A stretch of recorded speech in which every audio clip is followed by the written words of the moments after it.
Hello guys, welcome back to my YouTube channel. തമ്പനിയിൽ കണ്ടപ്പോൾ മനസ്സിലായിട്ടുണ്ടാവും നമ്മളിന്നൊരു ടൊമാറ്റോ ചട്നിയുടെ പ്രിപ്പറേഷനാണ് വീഡിയോയിൽ. സിമ്പിളായിട്ട് നമുക്ക് വീട്ടിലുണ്ടാക്കാൻ പറ്റുന്ന ദോശയുടെയൊക്കെ കൂടെ കഴിക്കാൻ പറ്റുന്ന ഒരു ചട്നിയാണ്. തേങ്ങ വെച്ചിട്ടുള്ള ചട്നി ഉണ്ടാക്കി ദോശയുടെ കൂടെ കഴിച്ച് മടുത്തെങ്കിൽ നമുക്ക് വെറൈറ്റി ആയിട്ട് ഉണ്ടാക്കാൻ പറ്റിയൊരു ചട്നിയാണ്. സിമ്പിളായിട്ട് ഉണ്ടാക്കാം. അപ്പോൾ നമുക്കതിനായിട്ട് ഒരു പാൻ എടുത്തിട്ട് അതിലേക്ക് കുറച്ച് വെളിച്ചെണ്ണ ഒഴിക്കാം. ഈ വെളിച്ചെണ്ണ ഒഴിക്കുമ്പോൾ നമ്മൾ എന്തോരം തക്കാളിയാണോ ഇടുന്നത് ആ തക്കാളി ഒന്ന് വാടാൻ പറ്റുന്ന അത്രയും വെളിച്ചെണ്ണ ഒഴിക്കുക. കുറവും ആവരുത്, കൂടുതലും ആവരുത്. വെളിച്ചെണ്ണ ഒന്ന് ചൂടായി വരുമ്പോഴത്തേക്കും നമുക്കിതിലേക്ക് കടുകിടാം. നമ്മളിതിൽ വേറെ ഉലുവ ഒന്നും ഇടുന്നില്ല കേട്ടോ. ജസ്റ്റ് നമ്മൾ സാധാരണ തക്കാളി വാട്ടിയെടുക്കില്ലേ, അതുപോലെ ആ ഒരു രീതിയിൽ തന്നെയാണ് ഇത് ഉണ്ടാക്കുക. അപ്പോൾ എണ്ണ ചൂടായി വരുമ്പോഴത്തേക്കും കടുകിടുക. ഞാനിവിടെ കുറച്ച് കൂടുതൽ കടുക് ഇട്ടിട്ടുണ്ട്. കാര്യം പൊതുവെ എനിക്ക് കറികളിലായാലും എല്ലാത്തിലും കടുക് കൂടുതലാണ് ഇഷ്ടം. അതുകൊണ്ട് ഇട്ടാൽ ഓരോരുത്തരുടെ ഇഷ്ടം അനുസരിച്ച് ഇടാം. കടുക് പൊട്ടിക്കഴിയുമ്പോഴത്തേക്കും നമ്മൾ ചെറുതായിട്ട് കട്ട് ചെയ്ത് വെച്ചിരിക്കുന്ന തക്കാളി ഇട്ട് കൊടുക്കാം. തക്കാളിയുടെ വലിപ്പം കട്ട് ചെയ്യുമ്പോൾ ഓരോരുത്തരുടെ ഇഷ്ടം കേട്ടോ. കാര്യം നമ്മൾ ഇങ്ങനെ തന്നെ അല്ല കഴിക്കുക. അപ്പോൾ പെട്ടെന്ന് വാടിക്കിട്ടാൻ വേണ്ടിയിട്ടാണ് ഞാൻ ഇങ്ങനെ ഇട്ടത്. തക്കാളി ഇപ്പോൾ ഫുള്ളും ഇട്ടിട്ട് വാടിക്കഴിഞ്ഞിട്ട് അടുത്ത ഇൻഗ്രീഡിയൻറ്റ് ഇടണം എന്നൊന്നുമില്ല. തക്കാളി ഇട്ട് കുറച്ച് നേരം ഇളക്കി കഴിയുമ്പോൾ തന്നെ നമുക്ക് അതിൻ്റെ കൂടെ തന്നെ സവാള ഇട്ട് കൊടുക്കാം. ഇത് രണ്ടും ഒരുമിച്ചാണ്. സാധാരണ നമ്മൾ എന്തെങ്കിലും ഉണ്ടാക്കുമ്പോൾ ഒരെണ്ണം വാടിക്കഴിഞ്ഞിട്ട് അടുത്തതിടലാണ്. പക്ഷേ ഇതിന് നമ്മൾ രണ്ടും ഒരുമിച്ചാണ് വാട്ടിയെടുക്കുക. അപ്പോൾ ഞാനിവിടെ ഒരു ചെറിയ സവാള എടുത്തിട്ടുള്ളൂ. കുറച്ച് ആളുകൾക്ക് ഇപ്പം നിങ്ങൾക്ക് എങ്ങനെയാണോ സവാള കൂടുതൽ നിൽക്കണം എന്നാണെങ്കിൽ കുറച്ച് തക്കാളി എടുത്തിട്ട് കൂടുതൽ സവാള എടുക്കാം കേട്ടോ.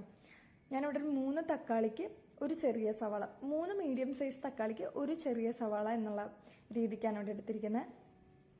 ഇനി ഇത് നന്നായിട്ട് ഇളക്കി കൊടുക്കണം. പെട്ടെന്ന് വാടിക്കിട്ടാനായിട്ട് നമുക്ക് ആവശ്യമായിട്ടുള്ള ഉപ്പും കൂടി ചേർത്ത് കൊടുക്കാം. ഉപ്പ് നിങ്ങൾക്ക് ആദ്യം വേണമെങ്കിൽ കുറച്ച് ഉപ്പ് ചേർക്കാം. അത് കഴിഞ്ഞിട്ട് പിന്നെ ടേസ്റ്റിനനുസരിച്ച് ഇടയ്ക്കിടയ്ക്ക് ഉപ്പ് ചേർത്താൽ മതി. എന്നിട്ട് ഉപ്പ് ചേർക്കുമ്പോൾ നമുക്ക് നന്നായിട്ട് വാടിക്കിട്ടും. ഇത് നമുക്ക് മൂടിയിട്ട് വേവിക്കേണ്ട ആവശ്യമൊന്നുമില്ല കേട്ടോ. പെട്ടെന്ന് തന്നെ നമുക്ക് റെഡിയാക്കാൻ പറ്റും. പെട്ടെന്ന് തന്നെ വാടിക്കിട്ടും. ഇപ്പം നിങ്ങൾ ഹൈ ഫ്ലെയിമിലാണെങ്കിൽ നിർത്താതെ ഇളക്കിക്കൊണ്ടിരിക്കുക. കരിയിച്ച് കളയരുത്. നമുക്ക് വാടിക്കിട്ടിയാൽ മതി. നന്നായിട്ട് വാടിക്കഴിയുമ്പോൾ നമുക്ക് മുളക് പൊടി ചേർക്കണം. ഇപ്പം ഞാനിവിടെ മുളക് പൊടിയാണ് ചേർക്കണം. അപ്പം നിങ്ങൾക്ക് മുളക് പൊടിയല്ല പച്ചമുളകാണ് ചേർക്കണമെങ്കിൽ പച്ചമുളക് ഇടാട്ടോ ഈ സ്ഥാനത്ത്. ഞാനിവിടെ ഒരു 1/4 ടീസ്പൂൺ മുളക് പൊടി ഇട്ടിട്ടുണ്ട്. ഞാൻ നേരത്തെ ഉപ്പിൻ്റെ കാര്യം പറഞ്ഞ പോലെ മുളക് പൊടിയും ആവശ്യത്തിനനുസരിച്ച് നോക്കിയിട്ട് ഇടയ്ക്കിടയ്ക്ക് ഇട്ട് കൊടുക്കാം. പിന്നെ ഇതിൽ മഞ്ഞൾപ്പൊടി ചേർക്കുന്നവരുണ്ട്. അതൊക്കെ നിങ്ങളുടെ ഇഷ്ടം. എനിക്ക് മഞ്ഞൾപ്പൊടി ചേർക്കണം എന്ന് ഇഷ്ടമല്ല, അതുകൊണ്ട് ഞാൻ ഇട്ടിട്ടില്ല. എന്നിട്ട് മുളക് പൊടിയും കൂടി ഇട്ട് കഴിഞ്ഞിട്ട് മുളക് പൊടിയുടെയൊക്കെ ഒരു പച്ചമണം മാറണ വരെ നന്നായിട്ട് വാട്ടിയെടുക്കുക. അപ്പോൾ ഏകദേശം നമ്മുടെ തക്കാളിയൊക്കെ നന്നായിട്ട് തക്കാളി സവാളയും വാടിയിട്ടുണ്ട്. അപ്പോഴേക്കും ഞാൻ അതിലേക്ക് കുറച്ച് മല്ലിയിലയും കൂടി ഇട്ട്, ഒരു ഫ്ലേവറിന് വേണ്ടിയിട്ട് മല്ലിയിലയും കൂടി ഇട്ടിട്ട് ഇളക്കി കൊടുത്തു. ഇനി നമുക്ക് ഇതിങ്ങനെ ഇളക്കി കൊടുത്തിട്ട് കുറച്ച് സമയം കഴിയുമ്പോൾ തന്നെ നമുക്ക് ഫ്ലെയിം ഓഫ് ചെയ്യാം. ഇത്രേ ഉള്ളൂ, സിമ്പിളാണ്. ഇനി ഒരു ലാസ്റ്റത്തെ ഒരു സംഭവം കൂടി കഴിഞ്ഞാൽ നമ്മുടെ തക്കാളി ചട്നി റെഡിയാവും. ഈ മല്ലിയില ഇട്ട് കഴിഞ്ഞിട്ട് നന്നായിട്ട് തിളപ്പിക്കണം എന്നൊന്നുമില്ല കേട്ടോ. ജസ്റ്റ് ഒന്ന് വാട്ടിയെടുക്കുക. ഒന്നും കൂടി നന്നായിട്ട് ഇളക്കിക്കൊണ്ട് വാട്ടിയെടുക്കുക. മല്ലിയില കൂടി പോകാനും പാടില്ല. പെട്ടെന്ന് നമ്മുടെ മല്ലിയിലയുടെ സ്മെല്ലായിരിക്കും എടുത്ത് നിൽക്കുക. ഒരു കുത്തൽ ടേസ്റ്റ് വരാതിരിക്കാൻ വേണ്ടിയിട്ടാണ് അങ്ങനെ ചെയ്യാം. ഒരു ഫ്ലേവറിന് വേണ്ടി വളരെ കുറച്ച് മാത്രം എടുക്കാം.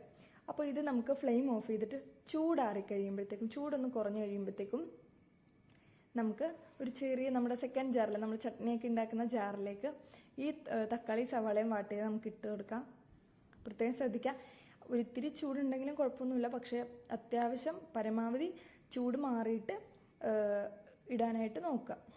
അപ്പോൾ ചൂടൊക്കെ മാറി, കുറച്ച് ചൂടുണ്ട്, പുകയൊക്കെ വരുന്നുണ്ട്, എന്നാലും അത്യാവശ്യം ചൂട് മാറിയിട്ടുണ്ട്. ഇനി നമുക്കിതൊന്ന് അരച്ചെടുക്കാം.